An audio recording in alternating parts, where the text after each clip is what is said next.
I am no spokesperson for the Taliban. I do not espouse to any of the value system that they bring. I think that the biggest threat, their coming to power in Afghanistan, is the biggest threat to my country in the symbol, in the messages that it sends to the extremists, and at the security level.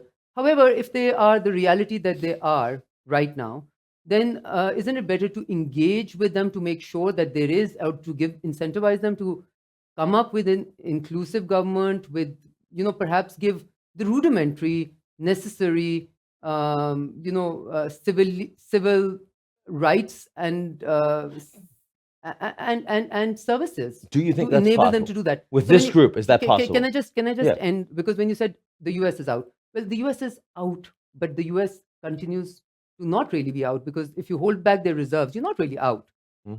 You're taking some actions There's a to role. ensure There's a role. that you have yeah. a role, which may Mm. be a negative role. So I'm saying Mm. that if everybody was out, like completely out, and they were left to their own devices, I think the Afghans would pretty much sit around the table and say, okay, I think they would have always done that. I think the international community, all of us together combined, my country too, Mhm. maybe, came in the way of the Afghans being able to have that intra-Afghan dialogue, right? Because we were all giving our own solutions.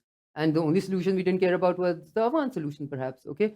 And who did we, there were people brought in from abroad, No, by the way, put in. that's very much like Ukraine.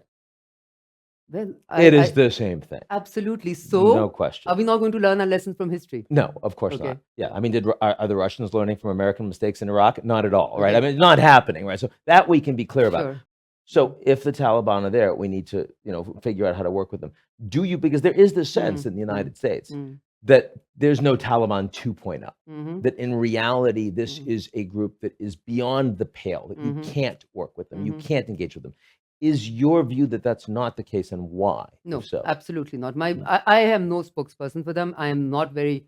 I don't espouse to any of the values that they bring in. I don't espouse to their, governmental system or the values for women, and the fact that it's not inclusive, the fact that schools for girls are still not open. None of that. However, do I have the luxury to have an ask?